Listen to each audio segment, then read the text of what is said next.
Welcome everyone, this is मन्नत official YouTube channel. Class number 38 है। वैसे आप देखोगे तो क्लास नंबर 2 है। ये यहाँ पे आप चेंज कर लेना, ये हम पीडीएफ जो प्रोवाइड कराएंगे आपको ये चेंज कर देंगे। तो क्लास नंबर 2 है, आपकी मैराथन क्लास है। तो मैराथन क्लास काफ़ी हेल्पफुल रहेगी आपके लिए।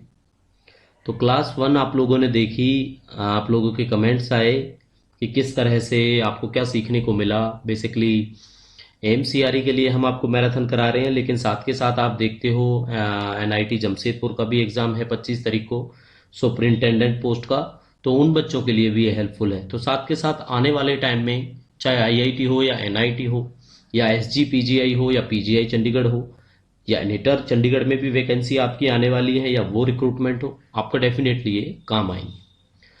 तो मैराथन क्लास 2 स्टार्ट करते हैं। उससे पहले पहले भी हमने आपको एक क्लास में बताया था, एक बच्चे का हमें ईमेल आया था। हमने उनको बोला था कि उन्होंने कुछ क्वेश्चन पूछा है तो उसको रिपीटेडली पूछना, क्योंकि हमें वो क्वेश्चन मिला नहीं था। और भी बहुत सारे ऐसे बच्चे हैं जिनके मेल्स हमारे पास पेंडिंग पड़े हैं। तो डेफिनेटली ये हम एश्योर करते हैं हर एक एप्लीकेंट को, हर एक स्टूडेंट को जो मन्नत ऑफिशियल यूट्यूब चैनल को फॉलो करता है और जिनको विश्वास है कि वो हमें क्वेश्चंस भेजते हैं, उनके हम डाउट्स क्लियर करें। तो एक क्लास जरूर आपके एग्जाम से पहले डाउट सेशन जितने भी हमारे पास आए हुए हैं सारे के सारे कवर कर देंगे। तो ये मत सोचना कि आपके डाउट सेशन का हमने जवाब नहीं दिया। ठीक है, तो कैंडिडेट हैं उनका हम देख लेते हैं। क्वेश्चन एक थोड़ा सा न्यूमेरिकल क्वेश्चन है। जहां तक बात करते हैं प्रैक्टिकल अप्रोच की बात है, तो जो लोग जॉब करते हैं सेंट्रल गवर्नमेंट के अंदर, खासकर इस्टेब्लिशमेंट को डील करते हैं, सर्विस मैटर्स को देखते हैं, तो उनको इस क्वेश्चन के बारे में ज़्यादा पता है। तो उन्हीं से कंसल्ट करने के बाद आपके क्वेश्चन का जवाब दे रहे हैं। ठीक है, पूरा नाम बताएंगे नहीं, सरनेम उनका सक्सेना है जिन्होंने क्वेश्चन पूछा है। ईमेल हमें 1 वीक हो गया मुझे लगता है ईमेल उन्होंने करा हुआ है। तो दोबारा से रिपीटेडली जब हमने मेल में किसी क्लास में बताया कि वो हमें क्वेश्चन अभी मिल नहीं रहा है तो वो बताएंगे, तो सबसे पहले उनका क्वेश्चन सॉल्व करवाएंगे। ठीक है, तो देखो उन्होंने एक क्वेश्चन भेजा है। वो क्वेश्चन सबसे पहले आज की मैराथन की स्टार्टिंग में कराते हैं। आपके भी ध्यान से सुनना, आपके भी काम आएगा। कोई सेंट्रल गवर्नमेंट एम्प्लॉय है, सीजी एम्प्लॉय, ठीक है, और वो सीजी एम्प्लॉय आपका ड्रॉ करता है, बेसिक है जो उनकी वो है 52,000 रुपये। कितनी है? 52,000 रुपये बेसिक है। कौन से लेवल में जॉब करता है? लेवल 7 में। तो मान लेना डब्ल्यू ही मान लेते हैं, एम्स के अंदर है। कब से करता है? 1/1/2024। तो 1/1/2024 को 52,000 बेसिक पे में वो डील कर रहे थे। उनके पास उनका जो ईएल है, ठीक है, उनकी जो ईएल है वो ईएल उनके 220 ईएल है, 220 डेज ईएल है उनकी। और एचपीएल है जो हाफ पे लीव, दैट इज 80। ठीक है, अब क्या करते हैं, वो रिजाइन कर देते हैं और रिजाइन उनका इफेक्टिव होता है 20 तारीख के फोरनून से। 20/1/24 फोरनून उन्होंने कर दिया रिजाइन। तो सिंपल सा क्वेश्चन यही है, इसमें लीव इनकैशमेंट पूछा गया है at the time of his resignation. तो देखो leave encashment at the time of resignation. तो रिजाइन के टाइम पर उनको कितना पैसा मिलेगा, ये एक क्वेश्चन है। तो इसका सॉल्यूशन थोड़ा सा न्यूमेरिकल बेस्ड है, हम क्लियर कर लेते हैं। यहाँ पे देखो सबसे बड़ी बात तो ये, रिटायर तो वो हुए नहीं है जो 300 लीव्स की उन्हें अर्न लीव का इनकैशमेंट मिल जाए, क्योंकि 300 डेज का इनकैशमेंट मिल जाता है। तो ईएल है उनकी 220 और 220 ईएल है उनकी 1/1/2024 को। तो ये तो क्लियर हो ही चुका कि इसके अंदर 15 जो क्रेडिट होती है आपकी हर 6 महीने में वो हो चुकी, यानी कि 220 है उनका बैलेंस। एचपीएल को इग्नोर किया जाएगा, क्योंकि 300 के लिए पहले तो एचपीएल को यूज कर लेते थे हम, 14 में से ले लेते, लेकिन अब नहीं करेंगे। क्यों?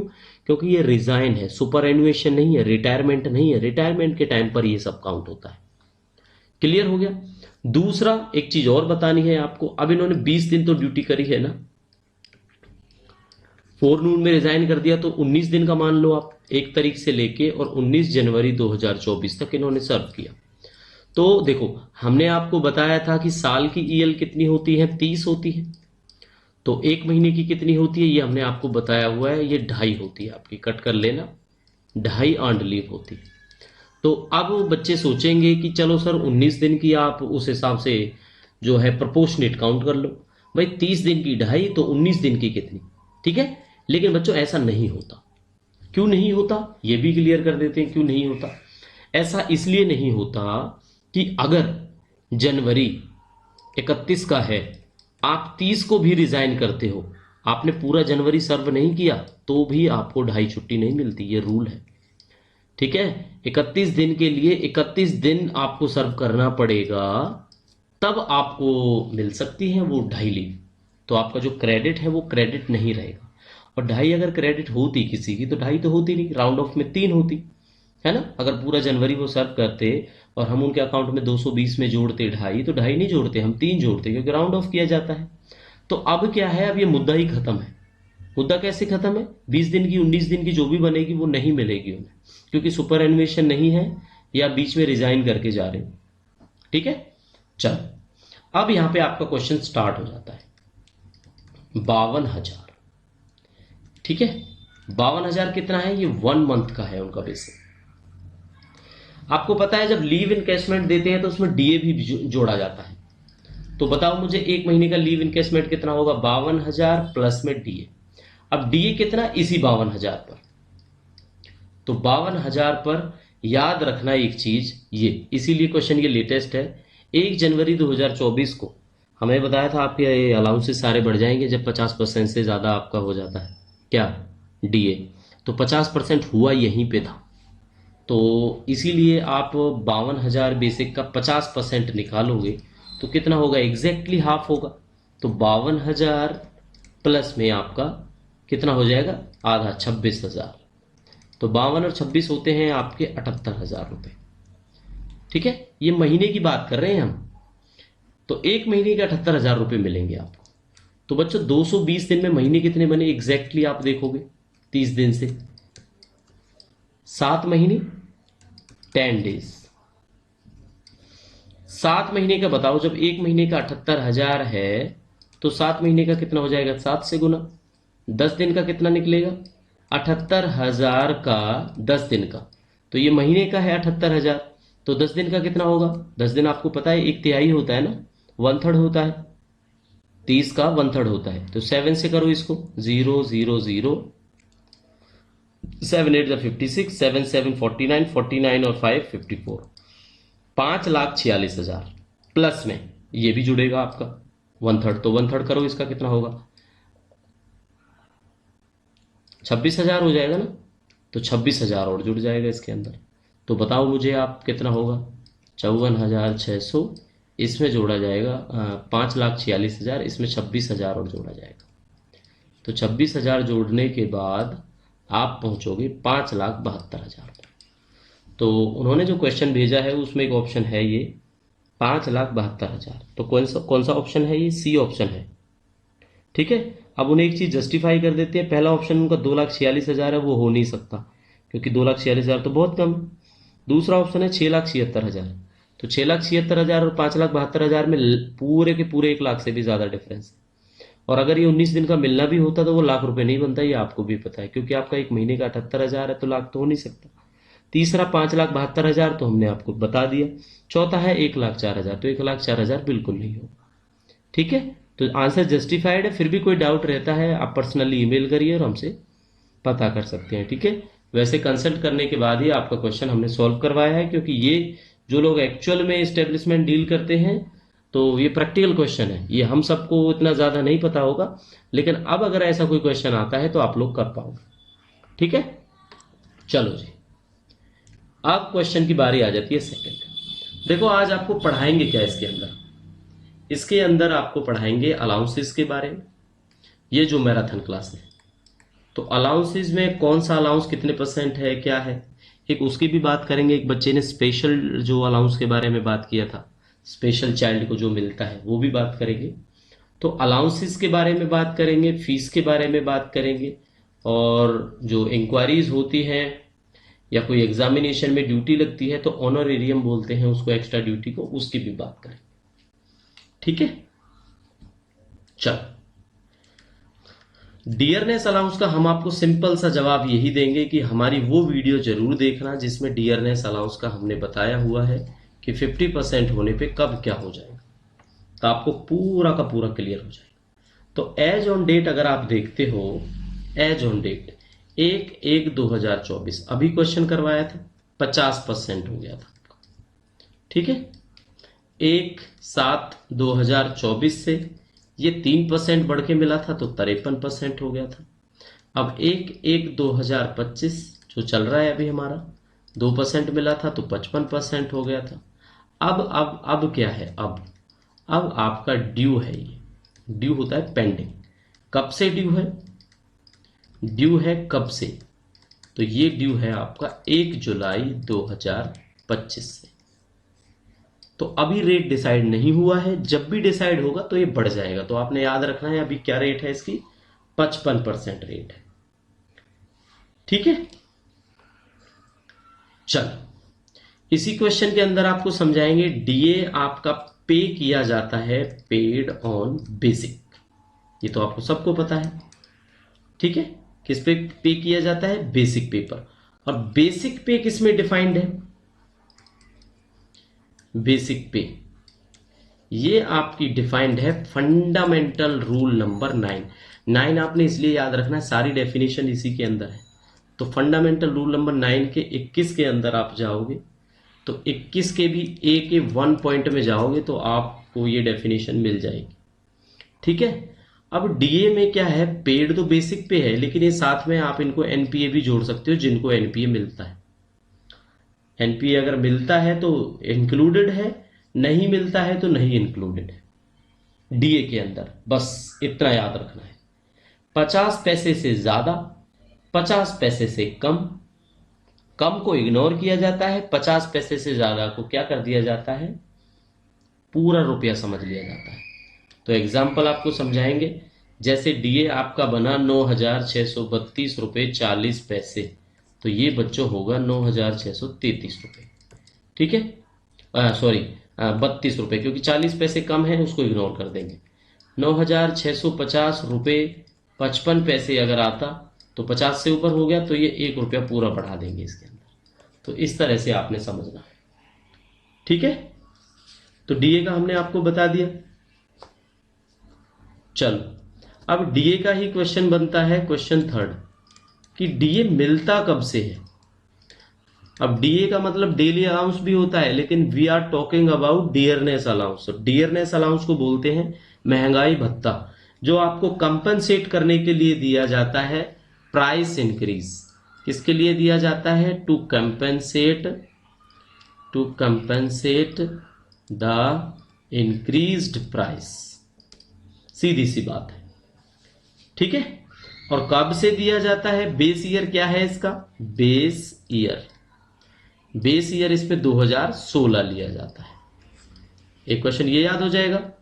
एक क्वेश्चन और याद कर लेना है इसी में कि ये ग्रांट कब से किया जाता है, डीए इज ग्रांटेड फ्रॉम। तो कब से ग्रांट किया जाता है ये आपको अक्टूबर 2020 से ग्रांटेड है जो मिलता है ना। मिलता तो चलो 2020 से है, उससे पहले भी मिलता था उससे पहले भी, लेकिन 2020 से इफेक्टिव मानते हुए इसको 2016 का जो बेस है उसको बेस ईयर हम मान के चलते हैं। ठीक है, चलो तो डीए का बेसिकली बच्चों हमने आपको बता ही दिया कि होता क्या है।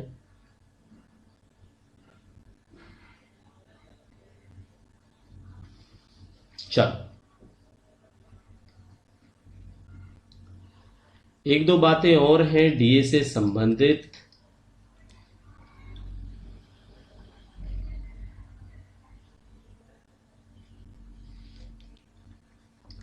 ड्यूरिंग लीव पीरियड, अगर कोई एम्प्लॉय छुट्टी पर है तो ड्यूरिंग लीव पीरियड इसको कैसे ग्रांट किया जाता है।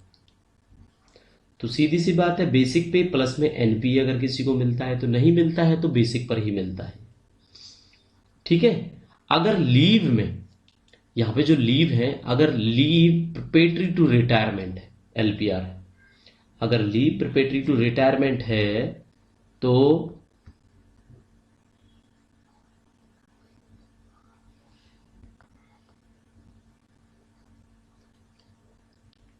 हाँ, लीव प्रिपेटरी टू रिटायरमेंट की अगर बात करते हैं तो आपको पहले 300 दिन की जो लीव स्पेंड की है इंडिया में उस पर पे किया जाता है, इंडिया के अंदर, है ना। तो एलपीआर में क्या है, पहले 300 डेज स्पेंट इन इंडिया। एक चीज और बता देते हैं दैट इज नोटिसेबल, कि डीए जो है आपका is not admissible during extra ordinary leave, EOL. EOL के टाइम पर ये आपका वैलिड नहीं होता। साथ के साथ अभी एलपीआर बताया था, तो नॉट एडमिसिबल, आप थोड़ा सा कंफ्यूज कर देते हैं आपको, नॉट एडमिसिबल विद एलपीआर। ठीक है। अब वो कहोगे सर अभी तो बोला आपने कि एलपीआर पर मिलता है, लेकिन बच्चों जो लीव प्रिपेटरी टू रिटायरमेंट है अगर वो आप स्पेंड करते हो आउटसाइड इंडिया तो भैया डीए नहीं मिलेगा। इंडिया में रह के करोगे तो मिलेगा। तो याद रखना, 3 पॉइंट बता दिए लीव पीरियड में, एक्स्ट्रा ऑर्डिनरी पर मिलेगा ही नहीं, लीव स्पेंड आउटसाइड इंडिया नहीं मिलेगा, leave spend inside India on leave preparatory to retirement तो मिलेगा जी। ठीक है। चलो, एक क्वेश्चन पूछा जाता है, सस्पेंशन के टाइम पे कैसे मिलता है डीए। सस्पेंशन टाइम पर डीए। अब देखो, सस्पेंशन टाइम पर जो अलाउंस दिया जाता है वो होता है आपका सबसिस्टेंस अलाउंस। ठीक है। तो सबसिस्टेंस अलाउंस के बेस पर आपको दिया जाता है, बेस पर दिया जाता है। उसमें फिर बेसिक के हिसाब से नहीं होता, सबसिस्टेंस अलाउंस जो मिलता है उसके बेस पर आपको दिया जाता है। ठीक है। DA on joining time. अब ये लगाओ किसी को ज्वाइनिंग टाइम मिला 10 दिन का ज्वाइन करने के लिए ड्यूटी, तो उस टाइम पे डीए कैसे मिलेगा। तो बिल्कुल बेस्ड ऑन ज्वाइनिंग टाइम पे। तो जो भी आपकी ज्वाइनिंग टाइम की पे है उसके हिसाब से आपको मिल जाएगा। क्लियर हो गया। अब इसमें एक क्वेश्चन और आ जाता है, ड्यूरिंग फॉरेन सर्विस। अगर कोई फॉरेन सर्विस करता है तो डीए कैसे मिलेगा। ठीक है। ये छोटे छोटे क्वेश्चन बनेंगे, ऑप्शन अगर दिखाई देंगे तो आप धड़ाक से कर दोगे आंसर, है ना। तो फॉरेन सर्विस में जो कंडीशन है वो आपकी जो फॉरेन सर्विस में जो बेसिक पे होगी ना उस टाइम पे, उस पर डिपेंड करता है। बेसिक पे वाइल ऑन फॉरेन सर्विस या वाइल ड्यूरिंग फॉरेन सर्विस, उसके हिसाब से बच्चों डीए मिलेगा आपको। क्लियर हो गया। फॉरेन सर्विस का भी बता दिया। अब एक लास्ट रह गया जिसमें हम बात करेंगे डेपुटेशन की। तो डीए ऑन डेपुटेशन। डेपुटेशन का मतलब पता है, एक डिपार्टमेंट से, एक सेंट्रल गवर्नमेंट से, अदर सब सेंट्रल गवर्नमेंट, एक स्टेट गवर्नमेंट से सेंट्रल गवर्नमेंट, एक स्टेट गवर्नमेंट से ऑटोनोमस बॉडी, एक autonomous body to another autonomous body, जो आपका डेपुटेशन होता है। उसमें क्या होता है, डेपुटेशन अगर किसी भी कंट्री में अगर है, ये बेसिकली डेपुटेशन एब्रॉड की बात है। वैसे तो डेपुटेशन में बेसिक पर ही मिलता है, लेकिन एब्रॉड में अगर बात करते हैं तो जो पहले 6 महीने हैं, पहले 6 महीने हैं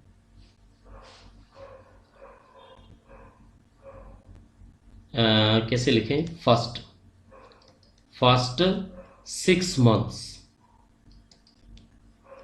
6 मंथ तो पहले वाला दिया जाएगा। पहले वाला कौन सा? जो आप इंडिया में रह के ले रहे थे, पहले 6 महीने। क्लियर हो गया? जब तक आप डेपुटेशन पे नहीं गए तो पहले 6 महीने तो आपको डीए वही मिलेगा। अब अगर आप किसी कंट्री में और ज्यादा टाइम तक रहते हो, ठीक है, तो फिर उसके हिसाब से मिलेगा। अगर केवल ट्रेनिंग पर्पज के लिए आप गए हो, अगर केवल ट्रेनिंग पर्पज के लिए आप गए हो तो जितने टाइम तक आप रहे उसके हिसाब से आपको मिलेगा। ठीक है। अब एक अच्छा सवाल ये आता है, अब डेपुटेशन तो अब्रॉड बोल दिया हमने, लेकिन इसी में आपको थोड़ा सा कंफ्यूजन दे देते हैं। कंफ्यूजन यही है कि जो ऑफिसर्स हैं, ऑफिसर्स जो पहले से ही पोस्टेड हैं आउटसाइड इंडिया, आउटसाइड इंडिया, किस तरह से? जैसे हमारे देश के कंस्यूलर जो होते हैं, कंस्यूलर पोस्ट बोलते हैं, ठीक है, एम्बेसी नहीं होती जैसे, तो एम्बेसी में अगर आप जॉब करते हो तो ऑफिसर, अगर आप पोस्टेड हो आउटसाइड इंडिया किसी दूसरे देश की एम्बेसी में, तो भाई आपको डीए नहीं मिलता। याद रख लेना, डीए नॉट पेड। ठीक है, क्या होगा? आपको डीए नहीं मिलेगा। क्यों नहीं मिलेगा? क्योंकि यहां पर आपको मिलेगा फॉरेन अलाउंस। अब वो कितना होता है कितना नहीं होता है हमें तो नहीं पता, आपको पता है बच्चों तो बता सकते हो। इससे ज्यादा हमें पढ़ने की जरूरत नहीं है डीए के बारे में। ठीक है, चलो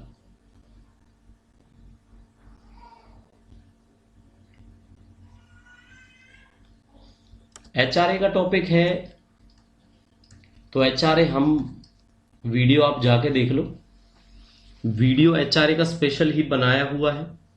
उस वीडियो के अंदर आपको पता लगेगा X city, Y city, Z city में कितना मिलता है। वैसे करंट रेट की हम बात कर लेते हैं। ठीक है, अब 1 जनवरी से ये रेट बढ़ गया था आपका 25%। यहाँ पे 30 मिलता है, यहाँ पे 20 मिलता है और यहाँ पे 10% मिलता है। ठीक है, दिल्ली, मुंबई, चेन्नई, कोलकाता बड़े शहर हैं, ये छोटे शहर आ जाते हैं अपने जैसे। चंडीगढ़ हो गया, यहाँ पे वाई सिटीज में आता है। जेड सिटीज हमारे लोकेलिटी में होते हैं, टाउन्स होते हैं, वो है। ठीक है, एक और बता देते हैं मिनिमम। अगर किसी का मिनिमम कम बनता है तो ये तो रूल है, देखो 1800 से कम इन्हें नहीं मिलेगा, 3600 से कम इन्हें नहीं मिलेगा और 5400 से कम इन्हें नहीं मिलेगा। यानी ये मिनिमम रेट है। फॉर्मूला लगाने के बाद अगर आपकी सैलरी जो एचआरए कम बनता है तो इसने इतने से कम तो आपको मिलने से रहा। ठीक है, तो ये इंक्लूडेड है आपका। चलो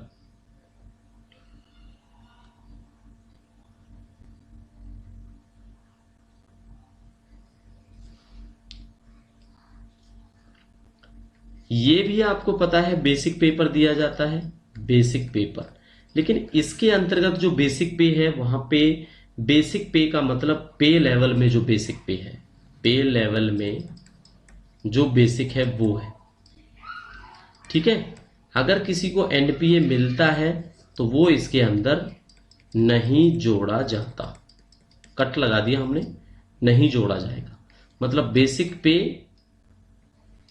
मीन्स ओनली बेसिक पे। ये है एचआरए के अंदर का फंडा। ठीक है जी, एचआरए के अंदर की बात है, वो हमने आपको बता दी इसके बारे में। चल, वैसे एचआरए का पूरा टॉपिक पढ़ाया हुआ है, तो बेसिकली आप प्लीज उसी को रेफर करो, क्योंकि देखो बहुत ज्यादा टाइम है जो वेस्ट हो जाएगा अगर एचआरए का टॉपिक अभी इसके अंदर पढ़ा है। लेटेस्ट यही है, बेसिक पेपर मिलता है, एनपीए जोड़ा नहीं जाता, 30-20-10% की रेट है। पेपर में यही पूछा जाएगा, मिनिमम रेट 1800, 3600, 5400 है, बस। इससे ज्यादा आपको डीपली इसके अंदर जाने की जरूरत नहीं पड़ेगी। ठीक है, चलो अब कहीं पे एक कमेंट पढ़ी थी हमने जहां पे हमने टीए को बताया था ट्रेवलिंग अलाउंस। ट्रैवलिंग अलाउंस, तो डेफिनेटली होता है ट्रैवलिंग अलाउंस। हमने तो एमसीक्यू मॉक्स भी प्रोवाइड किए हुए हैं अपने जो प्लस मेंबर्स के लिए, तो पूरे के पूरे 60 के आसपास मॉक्स क्वेश्चंस हैं इसके। लेकिन टीए का मतलब ट्रांसपोर्ट अलाउंस भी होता है, ट्रांसपोर्ट अलाउंस। तो देखो जी, ट्रांसपोर्ट अलाउंस मिलता है सैलरी में और ट्रैवलिंग अलाउंस मिलता है जब आप जाते हो कहीं बाहर। ठीक है, टीए टीए तब मिलता है जब कहीं बाहर जाते हो, ये तो सैलरी में मिलेगा ही मिलेगा। तो बोथ टीए आर डिफरेंट। तो अभी जो बात कर रहे हैं वो बात कर रहे हैं हम ट्रांसपोर्ट अलाउंस की। तो ट्रांसपोर्ट अलाउंस में याद रखना, क्या याद रखना है, एक चीज याद रखनी है आपने, जो टीपीटीए सिटीज हैं, टीपीटीए सिटीज, ये बता देंगे, बताया भी हुआ है हमने आपको टीपीटीए सिटीज कौन कौन सी हैं। इनको छोड़कर, टीपी सिटीज को छोड़कर, यहां पे हमने लिखा है बच्चों लेवल 1 एंड 2। 1 एंड 2 वालों को मिलता है 900 प्लस डीए। ठीक है, 3 to 8 वालों को मिलता है 1800 प्लस डीए, और अबव 8 या सॉरी 9 एंड अबव, 9 से ऊपर जो भी है उनको 3600 प्लस डीए मिलता है। अब यहां पे डीए आप सोचोगे डीए तो बहुत होता है सर, 50-55 कितना है अभी डियरनेस अलाउंस, 55% है, तो ये तो ज्यादा नहीं हो जाएगा। लेकिन बच्चों ये इसी का 55% है। 1800 के साथ में डीए लिखा है, इसका मतलब 1800 का 55%। 900 के साथ में लिखा हुआ है तो 900 का 55%। 3600 प्लस डीए लिखा हुआ तो 3600 में 3600 का ही डीए 55%।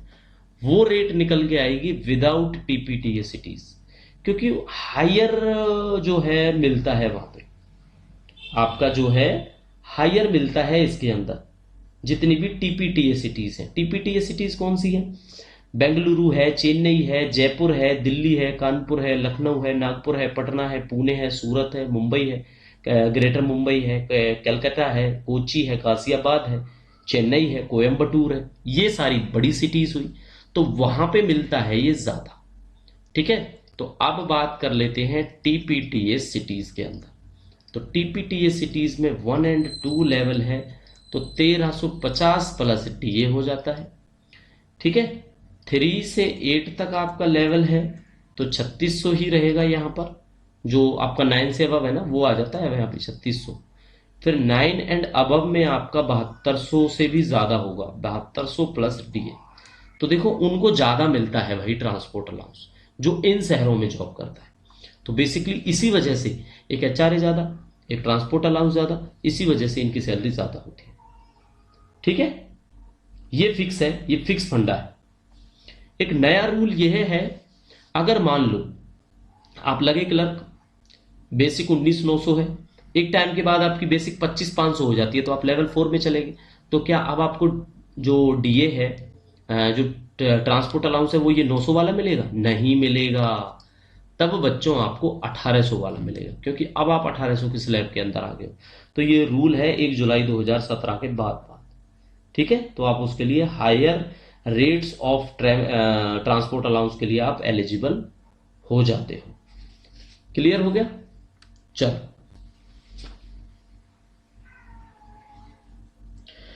एक बच्चे के क्वेश्चन से याद आया, हमने मॉक में क्वेश्चन दिया हुआ था और उसको रिवाइज कर लेते हैं, आप सबको बता देते हैं उसके बारे में। एक स्पेशल अलाउंस की बात की थी हमने for child care, special allowance for child care for women with disability, for women with disability. तो मुझे लगता है हमने शायद 3500 बताया था या उस मॉक में बच्चों को, या 3300 बताया था, आई थिंक, नॉट श्योर। लेकिन अब ये हो गया है 3750, 25% ये भी बढ़ गया था। ठीक है, इसमें कंडीशन यही होती है कि 2 साल तक, जब तक आपका बच्चा होता है 2 इयर्स तक ही आपको ये स्पेशल अलाउंस मिलता है चाइल्ड केयर के लिए। 2 साल तक चाइल्ड के, ठीक है, 3750 आपको मिलता है। 2 बच्चों तक ही मिलता है, मैक्सिमम फॉर 2 चिल्ड्रन ठीक है, 25% बढ़ जाएगा हर बार जब भी DA 50 बढ़ेगा, तभी तो 3750 हुआ। और डिसेबिलिटी की बात अगर करें तो डिसेबिलिटी का हम बार बार आपको रिपीट कराते हैं, 40% से ज्यादा अगर किसी को डिसेबिलिटी है मिनिस्ट्री ऑफ वेलफेयर के नोटिफिकेशन के अकॉर्डिंगली, तो उस पर्सन को डिसेबल माना जाएगा। तो मिनिमम डिसेबिलिटी परसेंटेज, तो बच्चों इसी को बोलते हैं बेंचमार्क डिसेबिलिटी। अगर कोई पूछे ना बेंचमार्क डिसेबिलिटी कितना होता है, तो बेंचमार्क मिनिमम है इसके अंदर 40%। 40% से कम अगर आप 35% डिसेबल हो तो आप डिसेबल नहीं माने जाते। मिनिमम है 40% डिसेबिलिटी होनी चाहिए, तभी आप डिसेबल माने जाओगे। ठीक है, चलो एक अलाउंस की बात करते हैं जो हमने आपको बताया नहीं, वो है आपका साइकिल अलाउंस। साइकिल अलाउंस में क्या होता है, ये उन एम्प्लॉइज को दिया जाता है जिनकी पोस्ट में एक ट्रैवलिंग या नियर बाई हेडक्वार्टर साइकिल से अगर जाने का प्रोविजन है। ठीक है, तो इसकी रेट है 1/7/2017 से, कहीं कहीं मिलता होगा, जिनको पता होगा, मोस्टली सिटीज में अब नहीं मिलता, ये 180 रुपये पर मंथ है। 180 रुपये मंथली उनको दिया जाता है इस बेसिस पर। ठीक है, कितना दिया जाता है, 180 रुपये मंथली। चल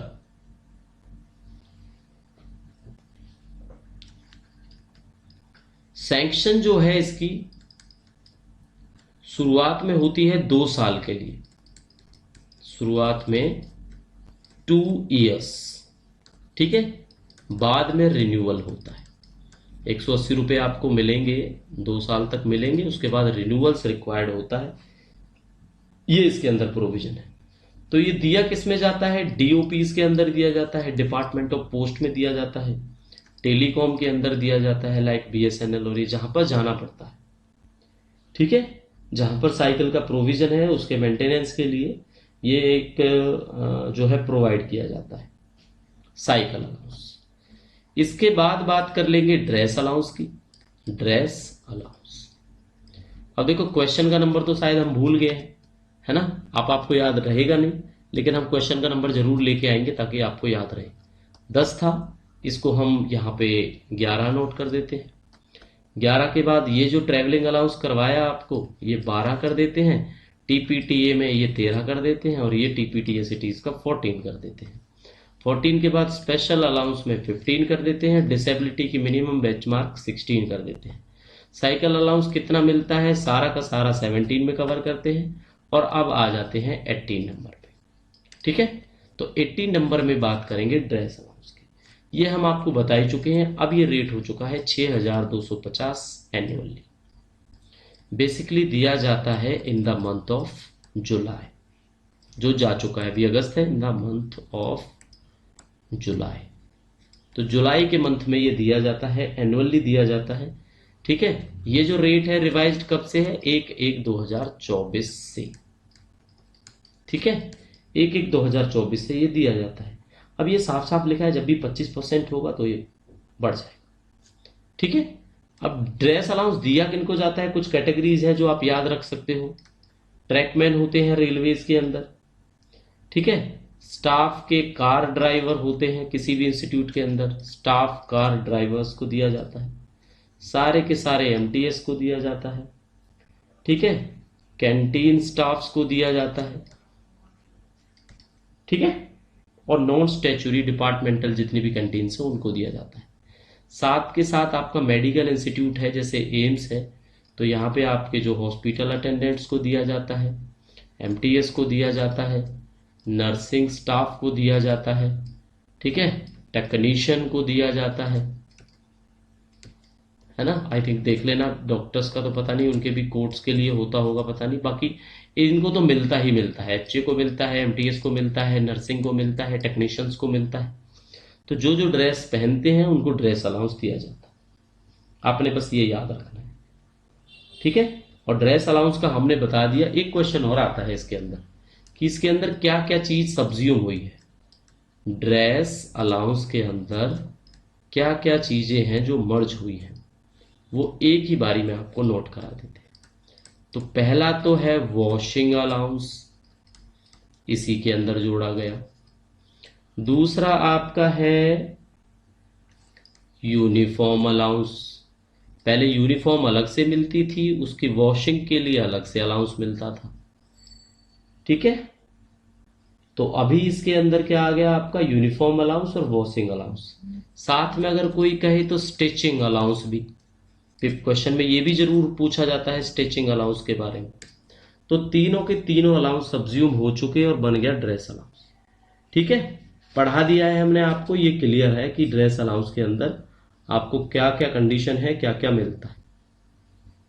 चल, इसके बाद और कौन सा अलाउंस है जो आपके लिए इंपॉर्टेंट है बच्चों? एक क्वेश्चन का जवाब और आपको इसी वीडियो में मिल जाएगा। बेसिकली अभी तक हमने आपको 19 क्वेश्चन कराए हैं, टॉपिक एक तरह से आप कहोगे। तो 20 में एक चीज बतानी है आपको कि एक सर्विस बुक का क्वेश्चन था। ठीक है, बच्चों ने डाउट भी जाहिर किए, हमारे पास ईमेल्स भी आई।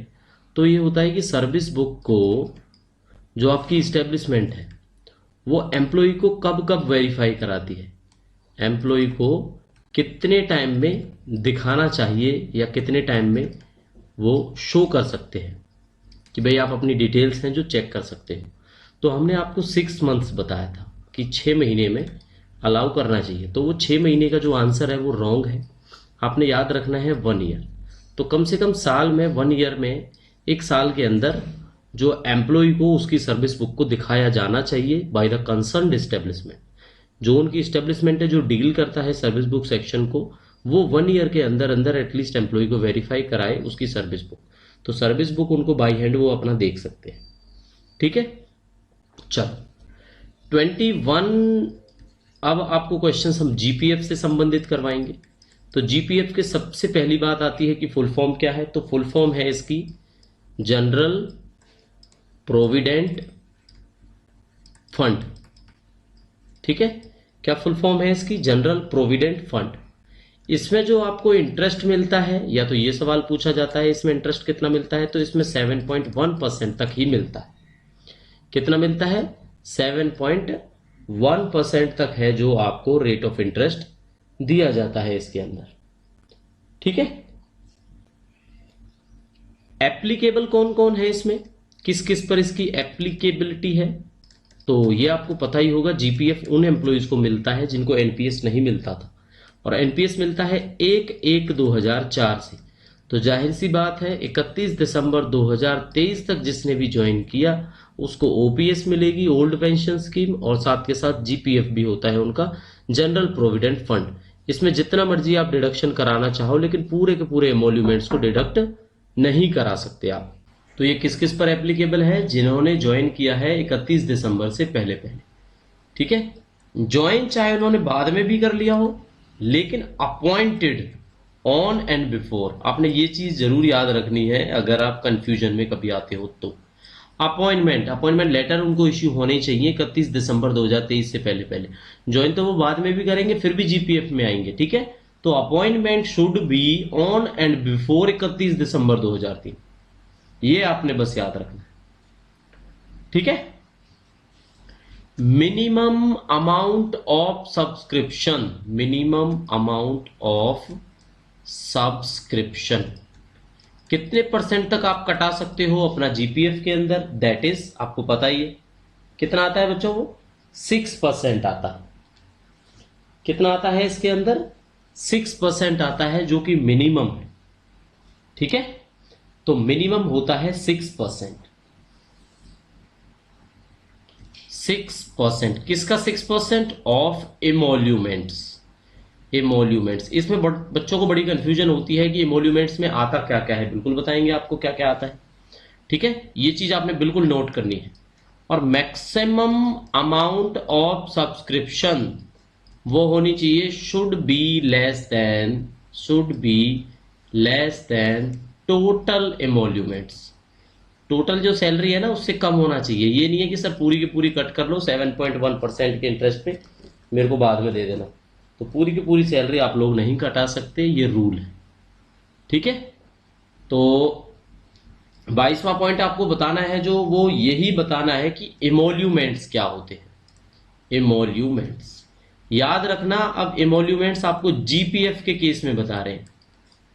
एमोल्यूमेंट जीपीएफ के केस में होता है आपकी पे, लीव ली है तो लीव सैलरी भी उसमें जोड़ी जाएगी, ऐसा तो है नहीं वो काट ली जाएगी, पे में ही आएगी वो भी। और कोई भी जो बेसिकली हम फॉरेन सर्विस की बात ही नहीं करते, तो कुल मिला के इसके अंदर पे या लीव सैलरी जो भी है वो आती है आपकी, ठीक है। बट इंपॉर्टेंट पॉइंट, एक्सक्लूडेड, क्या होता है एक्सक्लूडेड? डीए, याद रख लेना ये, डियरनेस अलाउंस इसके अंदर नहीं जोड़ा जाता। बस ये सबसे ज्यादा जरूरी चीज है जो कंफ्यूजन करेगी और आप लोग फंस जाओगे। तो डी इसमें नहीं जुड़ा होना चाहिए इसके एमोल्यूमेंट्स में। किसके एमोल्यूमेंट्स में? जीपीएफ के एमोल्यूमेंट्स में, ठीक है। आपको बता दिया है हमने आपको, जीपीएफ के एमोल्यूमेंट्स में आपका जो है, ठीक है, क्लियर हो गया। चलो, और कौन सी चीज है जो इसके संबंधित आपको पता होनी चाहिए? इससे संबंधित जो चीज पता होनी चाहिए वो यही है कि क्या कोई मिनिमम ईयर की सर्विस है अगर आपने 90% बैलेंस निकालना है जीपीएफ से। 23 पे आ गए थे ना हम, यस 23 पे आ गए थे। 90% ऑफ जीपीएफ बैलेंस विड्रॉल, तो उसके लिए एक ही कंडीशन है कि भाई मिनिमम 10 ईयर सर्विस, उससे पहले नॉट पॉसिबल, ठीक है। तो 23वें क्वेश्चन का ये आंसर आपका आपके सामने। दूसरा क्या क्वेश्चन है जो आपसे पूछना है? दूसरा यही क्वेश्चन पूछना है, जब आप 90% निकालोगे फंड, मान लो आपने घर परचेज करना है, 90% निकाल रहे हो, तो कोई प्रूफ देना पड़ता है? कुछ नहीं देना पड़ता। आपको सिंपल एक डिक्लेरेशन फॉर्म देना पड़ता है, डिक्लेरेशन फॉर्म, जिसमें आप लिखोगे कि भाई मैंने करना है हाउस परचेज, ठीक है, और उसके लिए मैं निकाल रहा हूं 90% ऑफ जीपीएफ, और आप निकाल पाओगे, याद रखना, ठीक है। तो ये जीपीएफ के एक वो क्वेश्चन थे जो बेसिकली है। डीपली तो चाहे कोई जितना मर्जी चला जाए इसके अंदर, लेकिन अगर बेसिकली बात की जाएगी तो यही होता है आपका इसके अंदर, ठीक है। चल,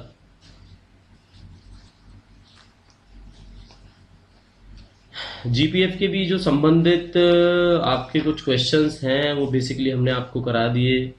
अब आपको क्या ऐसा कराया जाए, या कुछ क्वेश्चंस हैं जो, या तो क्वेश्चंस कर लेते हैं कुछ इन्हीं टॉपिक से संबंधित जो रिसेंटली पेपर्स में पूछे गए हैं या पूछे जाते हैं आप लोगों से, ठीक है। अच्छा बच्चों, साथ के साथ क्लास के साथ आप प्लीज कमेंट करके बताना कि क्लास आपको कैसी लगी, मेथड आपको कैसा लगा, क्या तरीके रहते हैं जो और हम लोग अपने लिए इम्प्रूव कर सकते हैं। एक सीजीएस एचएस का टॉपिक हम जरूर पढ़ाएंगे आपको, सेंट्रल गवर्नमेंट हेल्थ सर्विसेज, ठीक है। और आज एक बच्चे नोट करना, आज एक बच्चे ने बताया कि ऑफिस प्रोसीजर, तो ऑफिस प्रोसीजर के लिए हम बच्चों को यही बोलते हैं कि पुराने एमसीआरई की 2024 की वीडियोस है, नेटर की वीडियोस हैं, वो पढ़ लो, क्योंकि इसमें कोई बदलाव नहीं हुआ, ठीक है। लेकिन फिर भी क्या करेंगे, एक दिन एक मैराथन क्लास में इस पूरे के पूरे टॉपिक को खत्म करेंगे, ताकि आप ये ना कह पाओ कि सर आपने ऑफिस प्रोसीजर हम लोगों को नहीं कराया, ठीक है। चलो, एक इंपॉर्टेंट क्वेश्चन और याद आ गया, cash handling charges, cash handling charges, allowance होता है, चार्जेस होता है, अलाउंस होता है, कैश हैंडलिंग अलाउंस। तो कैश हैंडलिंग अलाउंस का सिंपल सा फंडा है, 5 लाख तक अगर आप कैश हैंडल करते हो तो भाई आपको 875 रुपए मंथली मिलेगा cash handling allowance, CHA। 5 lakh से ज्यादा करते हो, 5 लाख से अबव, 5 लाख से अबव तो मिलेंगे आपको 1250 रुपए। छोटा सा क्वेश्चन है, इतना ही पूछ लिया जाता है, इसी में आप लोग फंस जाते हो, है ना। तो ये कैश हैंडलिंग अलाउंस का क्वेश्चन था जो हमने आपसे पूछा और आप लोगों को बताया गया। हार्ड एरिया अलाउंस हम आपको बता ही चुके हैं, 20% ऑफ द बेसिक मिलता है निकोबार आइलैंड के अंदर, लक्षद्वीप आइलैंड के अंदर। ठीक है, कितना मिलता है? 20% ऑफ बेसिक। लेकिन निकोबार आइलैंड और मिनिकॉय जो आपका लक्षद्वीप आइलैंड में, उसमें तो 20% मिलता है। ये लिख के बता देते हैं आपको, ये है hard area allowance. Hard area allowance, hard area allowance note कर लेना। निकोबार आइलैंड, जितने भी निकोबार आइलैंड्स हैं, प्लस में आपका मिनिकॉय। मिनिकॉय किस में आता है? लक्षद्वीप के अंदर आता है। तो यहां तो मिलेगा आपको 20% ऑफ बेसिक। जितनी भी आपकी बेसिक है उसका 5वां हिस्सा आपको हार्ड एरिया अलाउंस मिलेगा। लेकिन लक्षद्वीप के कुछ और आइलैंड, लक्षद्वीप के और आइलैंड, जैसे आपको सिंपल आपने नाम सुना होगा, अमीनी है, किल्तान है, कल्पेनी है। ये नाम एक बार पढ़ लो, याद नहीं करने। चेटलत है, कादमत है, बिथरा आइलैंड है, बिथरा। तो ये अगर आइलैंड हैं तो ये थोड़े कम हार्ड माने जाते हैं। तो भाई इनमें 12% ऑफ बेसिक मिलता है। कितना मिलता है इनमें? 12% ऑफ बेसिक है जो आपको दिया जाता है हार्ड एरिया अलाउंस। ठीक है, कितना दिया जाता है आपको? 12% दिया जाता है। क्लियर हो गया? चलो नेक्स्ट अब बात करते हैं।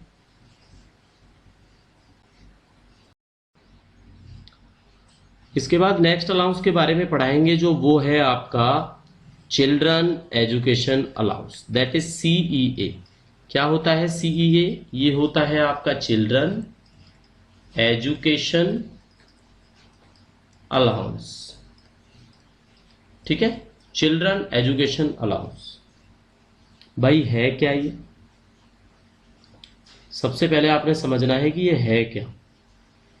तो children education allowance central government employees को बिना किसी पे लिमिट के दिया जाता है। ठीक है, किस लिए दिया जाता है? जो वो अपना खर्चा बियर करते हैं चाइल्ड के एजुकेशन पर, तो उसका एक फिक्स अमाउंट है जो आपको साल के अंदर पे किया जाता है। क्लियर है ना? ये जो साल के अंदर पे, वैसे चाइल्ड एजुकेशन अलाउंस का पूरा हमने पढ़ाया हुआ है। डीपली पढ़ना है, टाइम है तो आप वहां से पढ़ सकते हो। तो इस पूरी की पूरी स्कीम को बोलते हैं चिल्ड्रन एजुकेशन अलाउंस स्कीम। इस स्कीम के अंदर नोट करना है आपने 2812 रुपये 50 पैसे पर मंथ। अब ये है 1/1/2024 से, तो आप तो रिसेंट याद रखोगे ना, क्योंकि बढ़ गए अभी 25%। तो ये इतने रुपए मिलेंगे। और हॉस्टल सब्सिडी भी होती है। हॉस्टल सब्सिडी, अगर बच्चा आपका हॉस्टल में पढ़ता है, कंडीशन उसके लिए यही है, घर आपका 50 किलोमीटर दूर होना चाहिए जहां पे आपका रेजिडेंस है। ऐसा तो है नहीं 5 किलोमीटर दूर है और आप बच्चे को हॉस्टल में रख रहे हो और हॉस्टल जो सब्सिडी वो ले रहे हो, क्योंकि ये तो बहुत ज़्यादा मिलती है। ये मिलती है 8,437 रुपये 50 पैसे पर मंथ, जो आपको दी जाती है। 8,437 रुपये 50 पैसे पर मंथ दी जाती है। ठीक है, तो ये जो 2812 रुपये 50 पैसे के हिसाब से आप लगा लो 12 महीने का कितना हो जाएगा? 33,750। और ये लगभग कितना हो जाता है? ये आपका लाख के अराउंड हो जाता है। ठीक है, अब आपको दिक्कत तो आएगी नहीं इसको 12 से मल्टीप्लाई करने में। अगर आती है तो बता दो, हम मल्टीप्लाई करके बता देंगे आपको। ठीक है, अगर आपको कोई दिक्कत आती है, वैसे ये 12 से मल्टीप्लाई है, ये भी 12 से मल्टीप्लाई। चलो, तो एग्जैक्टली आपको पता लग गया कि 8,437 रुपये के हिसाब से जो हॉस्टल सब्सिडी है वो दी जाती है। कंडीशन यही है कि 50 किलोमीटर दूर आपका रेजिडेंस होना चाहिए, ये साफ साफ लिखा हुआ है। ठीक है, कितना होना चाहिए जी? 50 किलोमीटर दूर आपका घर होना चाहिए।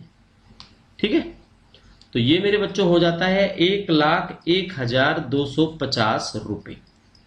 कितना हो जाता है? 1,01,250 रुपये आपका हो जाता है। चलो, और केवल 2 एल्डेस्ट चाइल्ड तक ही ये अलाउड होता है, 2 एल्डेस्ट चाइल्ड। ठीक है, पूरी की पूरी क्लास है जो हमने आपको चाइल्ड एजुकेशन और हॉस्टल सब्सिडी की प्रोवाइड की हुई है। डीपली जाना है, टाइम है, हम नहीं कहेंगे आपके पास टाइम है या नहीं। अगर आपके पास है तो आप जाइए और वहां से पूरा का पूरा आप रीड आउट कर सकते हो। ठीक है, इसी तरह के टॉपिक्स हैं, करवाएंगे नो डाउट, आप टेंशन मत लेना। पुरानी क्लासें जरूर देख लेना, 2024 की प्लेलिस्ट जितना स्पीड में आप देख सकते हो देखो। ठीक है, और कुछ सवाल होते हैं, क्वेश्चन होते हैं, कमेंट करके आप लोग हमें पूछ सकते हैं। कोर्स को ज्वाइन करना है, डिपेंड करता है, अभी भी टाइम है, जिसमें आपको ये क्लास है इसकी पीडीएफ मिलेगी। इससे पहले जितनी भी क्लासें हो चुकी हैं इस बैच के अंदर सबकी पीडीएफ मिलेगी। मॉक करीब करीब 14-15 मॉक हम प्रोवाइड करा चुके हैं, वो पॉसिबल क्वेश्चंस आपके सामने प्रोवाइड कराएंगे जो अभी तक पेपर्स में आए। ठीक है, उनमें से ही हमने लास्ट जो है मैराथन क्लास प्रोवाइड की थी आप लोगों को 100 क्वेश्चंस की, जिसमें से कोई बच्चा कहता था 40% क्वेश्चंस देखने को मिले, कोई कहता था 60% देखने को मिले। अपना अपना नजरिया था सबका, जो लास्ट टाइम का आप देख रहे हो। तो एमसीआरई 2025 और साथ के साथ एनआईटी जमशेदपुर वाले बच्चे जो हमसे जुड़े हुए हैं, प्रिपरेशन करते रहो, नो डाउट, कोई दिक्कत नहीं है आपको। आपका सिलेबस कंप्लीट हो जाएगा जितना आपको चाहिए। अगर एग्जैक्टली आप सिलेबस की बात करोगे तो आप हमसे कम से कम 6 महीने पढ़िए, तब आपका सिलेबस कंप्लीट हो, है ना। 6 महीने का लॉन्ग सिलेबस है ये, जो आप अगर अच्छे से पढ़ना चाहो तो। लेकिन हमें क्या करना है, हमारी अप्रोच वो होनी चाहिए जो क्वेश्चंस पेपर पे पूछे जाते हैं, जितना सिलेबस उन्होंने मेंशन किया है, पूरा का पूरा एस्टेब्लिशमेंट सेक्शन नहीं पढ़ना हमने। अगर आप ऐसे रूल पढ़ोगे तो जीएफआर के अपने आप में बहुत बड़े रूल है, सीसीए की पूरी बुकलेट है, एफआरएसआर की पूरी बुकलेट है, हर रूल की पूरी बुकलेट है, तो वो नहीं पढ़ पाओगे। ठीक है, तो डोंट वरी, क्वेश्चंस को रिवाइज करिए। नेक्स्ट क्लास में मिलेंगे आपसे, तब तक के लिए thank you and see you soon. Comment करके जरूर बताना क्लास आपको कैसी लगी।